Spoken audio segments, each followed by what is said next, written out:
What's going on, everybody, and welcome back to Comic Breakdown. I hope you guys are ready for today because we have a big video coming at you. As you guys know, I took a break for a little bit, I took some time off, and now we're getting all caught up on all the best titles that have come out in that time frame. Today, we pick up with X-Manhunt. This is an 8-part series, and this story is going to follow through most of the X titles. Uncanny X-Men issue number 11, NYX number 9, we have Storm issue number 6, X-Men number 13, X-Factor 8, Exceptional X-Men number 7, X-Force number 9, and then the grand finale with the Omega. And this story is covering the escape of Charles Xavier. Professor X has escaped captivity, with him breaking out of prison. X-Men of Louisiana, the X-Men of Alaska, governments around the world. There is a manhunt on. The most dangerous man on this planet has somehow found his freedom. This is the final days of Charles Xavier. So, make sure you guys have subscribed to the channel, make sure that you like this video, and with that being said, let's dive into this breakdown.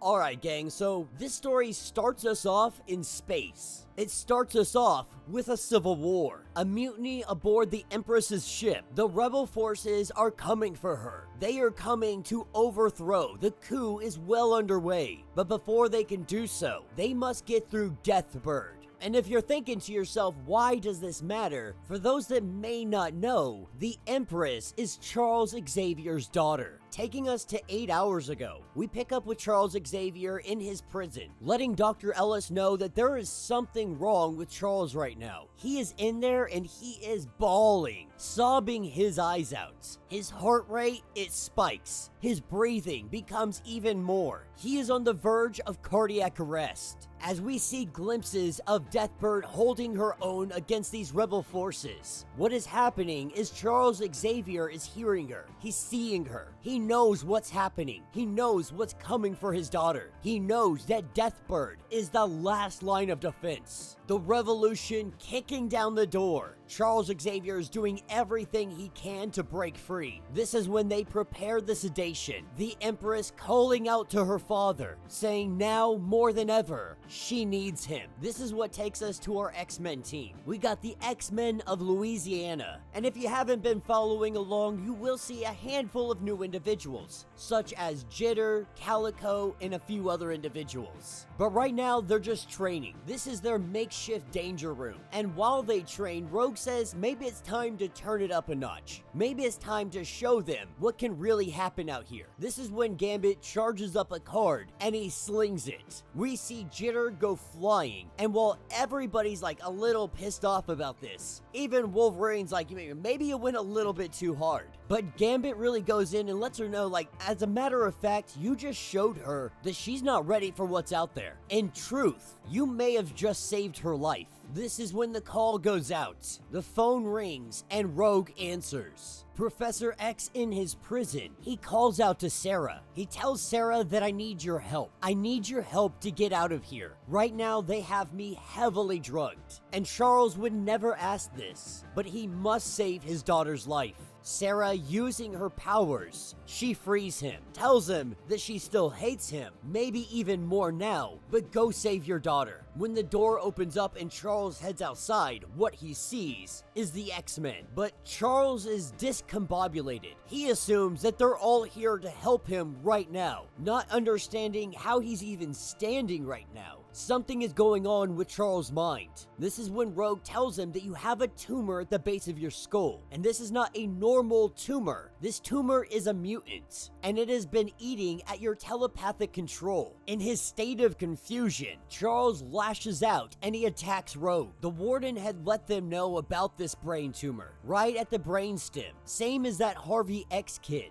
Even scurvy has this. One thing they know for certain is that the diagnosis is terminal. Where our heroes do everything they can to try and stop Charles, they simply are not enough. finally being done with this, tired of all of it, Charles uses his powers and he drops the whole team. He says that it doesn't matter, that none of it matters. The only thing that matters is his daughter. This is what takes us to NYX issue number 9, part 2 of our story. We have Professor Xavier showing up to Kamala Khan. More than that, we see a very familiar face. Sobanar is here. Now, we already know what Charles wants, but he's come to Prodigy, he's come to Miss Marvel, and he's saying that Doom has control of the last remaining seed of Krakoa. Doom has moved this seed to the old X-Men HQ Uptown Treehouse. The professor is saying that he's probably gonna try to germinate it, to bend the power to his will, but Prodigy doesn't want to mess with Charles Xavier. Right now, he is the most wanted mutant on the entire planet, ones whose sins buried their last chance at a homeland. And your first stop after breaking out of prison is to our doorstep. And while some will try to argue,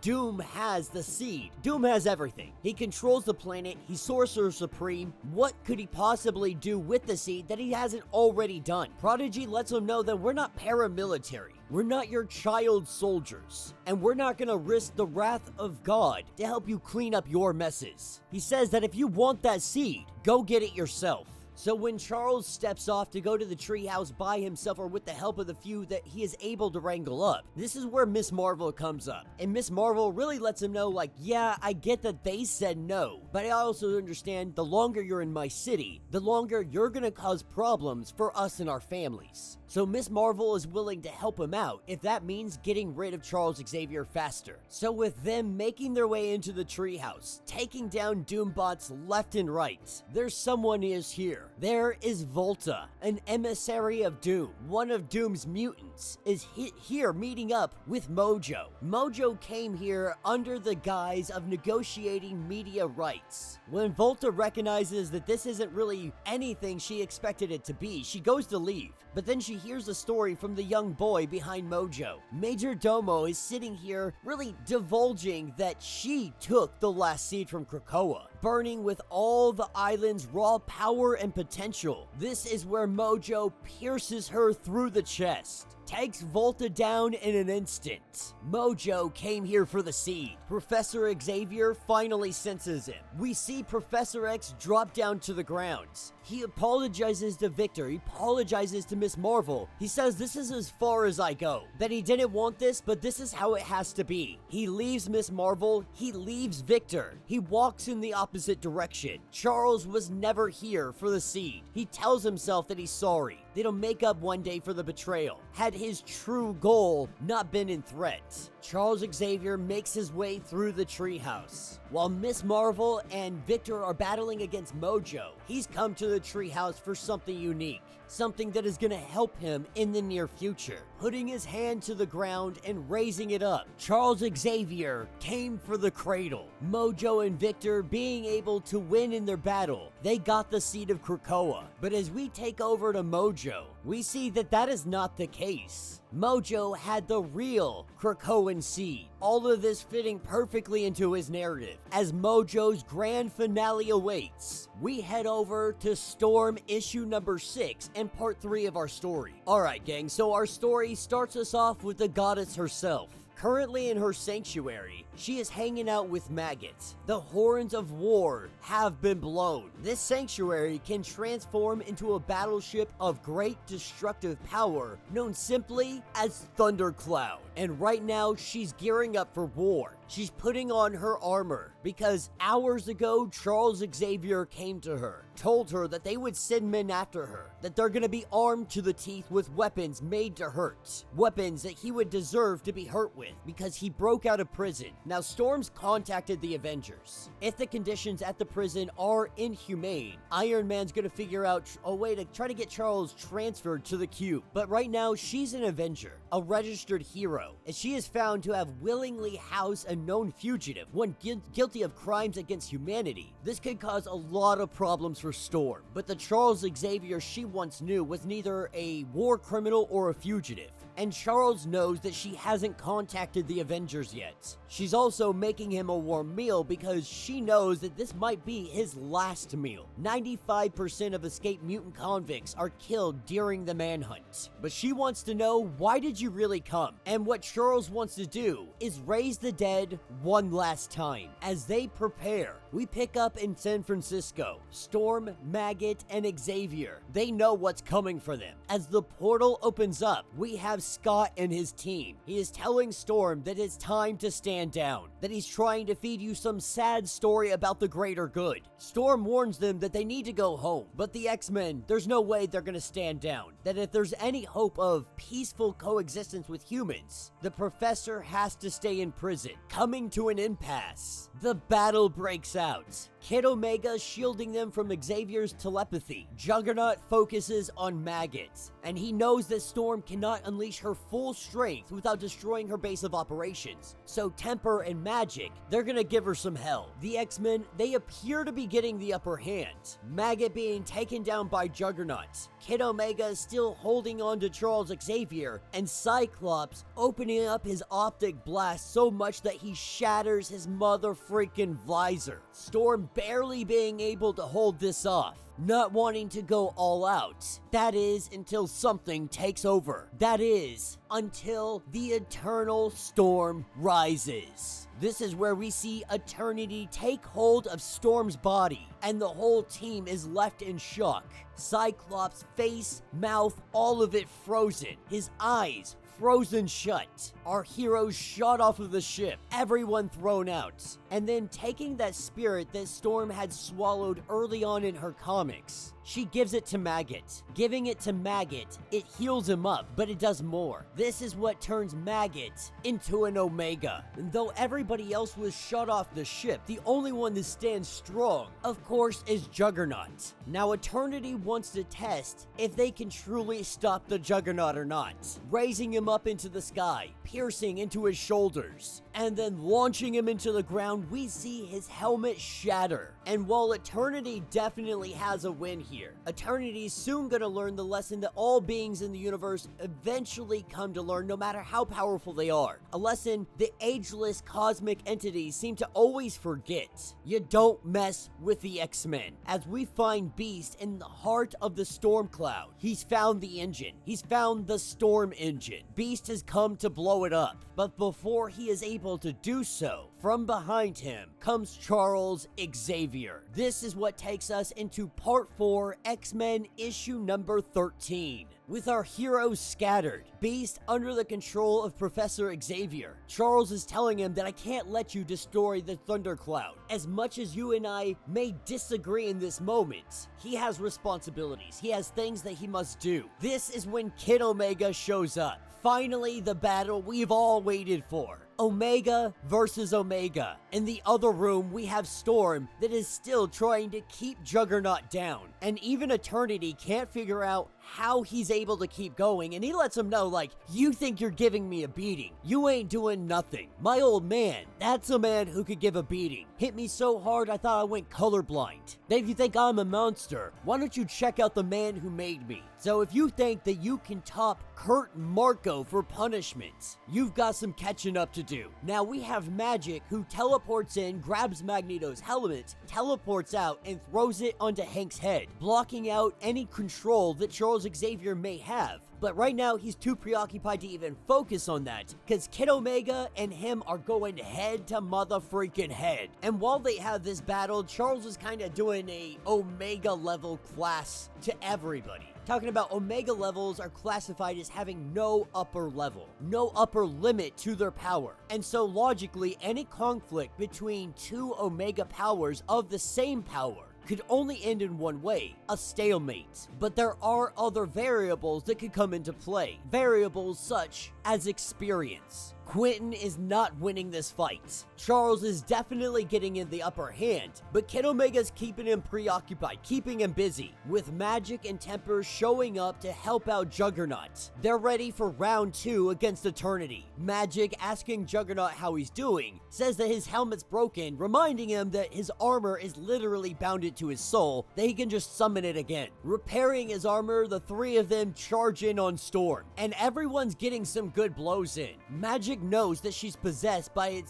not by a demon, but something bigger, something worse. This is when Psylocke takes her sword and tells Storm that this is over and it's over now. Your friend Maggot had made himself a cocoon. He is left in a rather vulnerable place. As we come to the conclusion with the fight between Charles Xavier and Kid Omega, it appears that Charles has the upper hand. That at this point is no longer a contest. This is me just beating the crap out of you, telling Kid Omega to tap out. But Kid Omega has one more trick up his sleeve. He had found something, a trap thought form that he picked up in someone else's mind. Something he cage quarantined in his own brain in case it was ever needed. Chuck can call this a family reunion. This is where we have a part of Cassandra Nova that comes in and it just gobbles Charles Xavier up, with Kid Omega taking the upper hand. We have Psylocke letting Eternity know, letting Storm know that if you don't take control of your body, I will plunge my sword into this cocoon and I will kill Maggot. Because I'm here to teach you a lesson today. When a being with your power acts wrongfully, people die. You have been worshipped as a goddess. You can't imagine being wrong. Right now, you're being controlled. It's time to return. It's time to take responsibility. Storm coming back too, asking Psylocke, would you really have done that? Would you have killed Maggot to punish me? Psylocke tells her, like, you forget who the hell I was. She's killed more innocent men than some diseases. You may be a goddess, but we were just monsters. Them taking down Charles Xavier, they let her know that we're taking this monster with us. With our heroes finally getting Charles Xavier, they teleport out of here. They teleport back to Cyclops. They get ready to go put him back into prison, but then they have the arrival of X-Factor. This is what takes us over to part number 5 and issue number 8 of X-Factor. Alright gang, so as we pick up with X-Factor meeting up with the X-Men, the X-Factor team is letting them know that we're here to take him back to the prison. We're taking him back to Grey Malkin. And the X-Men team try to let him know that we understand the professor is dangerous. We don't want him running free either, but we're not returning him to that death trap. With Archangel saying it's time you hand him over. Juggernaut's not doing any of this. He turns things up to 100 real quick. He grabs Archangel, throwing him down into the ground. Temper putting a freeze on Pyro in an instant. And then we got Granny Smite over there, who just standing there. The truth is, X-Factor never stood a chance against the X-Men. But the X-Men also were aware of the procedures that Archangel's gone through. We see him burst out, turning blue, having claws, talons, his wings now metal. We see the upgraded Archangel, and he starts throwing down some pain. But while all of this commotion is going on, X-Factor and the X-Men, they look around, and the professor is gone. And that is because of Alex and Frenzy. The two of them together, they worked in secret to come and try to help Professor Xavier. He had reached out to them, all in the hopes of being saved. Thinking that they got far enough away, thinking that they are safe. We see an optic blast take down Frenzy, and then Alex is left standing there, toe-to-toe against his brother. He tells Alex that it's time to stand aside, but Alex is unwilling to stand down, and he even tells him, like, you remember, our powers don't work on each other. Maybe we can talk this out, but Cyclops isn't talking, that it's too late for talking. He goes in on his brother, knocking him in the face. Scott gets the upper hand, using his optic blast, taking down some rocks on a nearby cliff. It brings him down on top of Alex, giving him enough time to be able to get away and see what the professor is up to. Asking the professor why. Why did you have to bring them here? And he did it to show them. Pressing a button on the console, rising up from the ground, Professor Xavier has found the last Krakoan egg. The last Krakoan resurrection egg. Nobody even really knows how this is possible. Now, obviously, Scott is very curious on who is inside, but he's saying it's already too late. Then now the egg and Charles are coming with him. But this is when we have the pastor come up from behind him and drop him down to the ground. He grabs hold of Charles, grabs hold of the egg, and they disappear in the blink of an eye. This is what takes us over to X-Force issue number 9. Now, there is another part in between here that picks up in Exceptional X-Men, but it's not really a part of the overall story. But as we pick up with part 6 in X-Force, we have Professor Xavier coming to Sage asking for some help. This is where we have Sage meeting up with Professor X and having the egg, making his escape, doing exactly what he needed to do. Opening up a doorway, they head inside, a safe house for them to be able to operate and do what they need to do. This is Toy Box 27. Now, Sage lets Xavier know that this whole situation is a shit show. The Summers brothers, the 2 full X squads that are hunting you down. And Pastor also knows that there's something going on with Charles's mind. When he touched him, he felt like there was something chipping away inside his brain.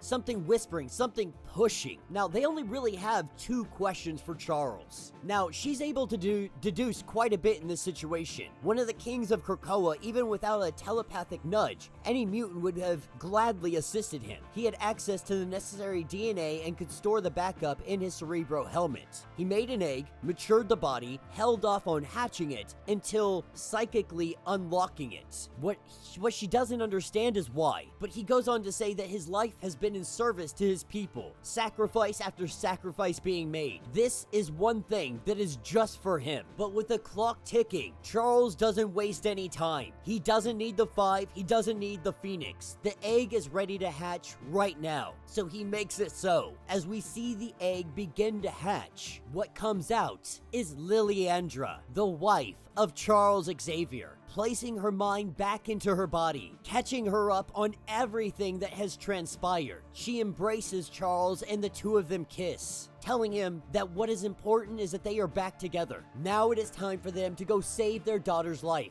This is what takes us to the finale, part 7. We have X-Manhunt Omega. Now, we pick up weeks ago following the raid on the prison. They were arguing if Professor Xavier stays in prison or not. Well, we really have Scott trying hard to convince Rogue that he needs to stay in prison. But Magic has to bring up, like, you guys would have followed Cyclops into the depth of hell. Why are you guys being so hard on him now? Even Wolverine would have followed Cyclops to the end of the earth just a few years ago. But now, for some reason, you guys are hesitant to trust him. Rogue believes that there's gotta be some kind of redemption path for Charles Xavier. And it's not gonna be sitting in that gulag, that mutant-hating, almost death camp at this point. But none of them were able to agree. And then we saw everything that transpired afterwards. As we pick up in Iceland, our heroes are looking everywhere for Charles. Well, Kid Omega believes that he's gonna be in Mexico City, but with Magic and Cyclops on a cliff in Iceland, they're trying to figure out what their next steps are. As they see a warship, a dreadnought, heading into the sky, they do CR-20 maneuver, also known as the Red Surfer. Magic hops onto her sword, and Cyclops uses his optic blast to shoot her into the sky. And on that ship, we have Charles Xavier and his wife. Charles is right now having some surgery done on his brain, getting rid of that tumor that has been controlling him.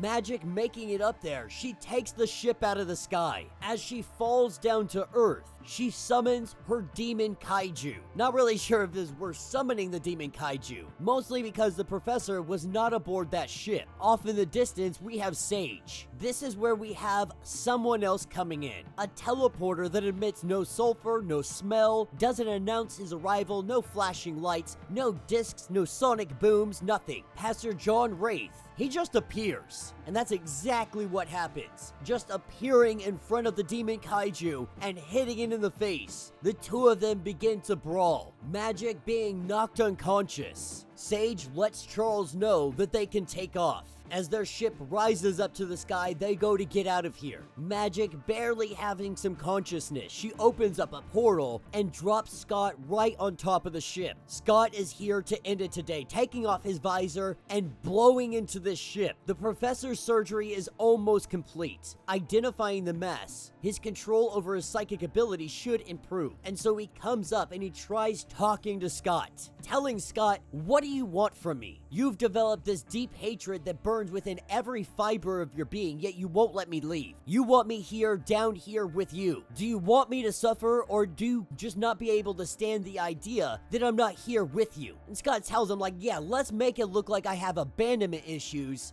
fueled meltdown, all because you're not in prison. You killed innocent people and you did it right in front of me." And he tells Scott that I didn't. What you saw was deception, an illusion, that no people actually died at my hand, that he lost everything trying to save everyone. He refuses to lose his daughter as well. And so whether he likes it or not, he is not leaving this planet. This is where we have Storm in Atlanta. Calling down the lightning, she shoots an arrow. Then Moira is safe, tucked away in a place of her choosing. All murder mutants were resurrected ages ago, and the human astronauts aboard the ship were never real. The only thing humans love more than a symbol is a target. Mutants and humans, they cohabit in a world forged by their unified disdain for Charles Xavier. So he's gonna leave the world. Leave it so that they can love, fight, and thrive. For though twisted, his dream yet lives. With Rogue grabbing hold of Cyclops before he falls down to the ground, the professor is getting ready to activate his hyperdrive.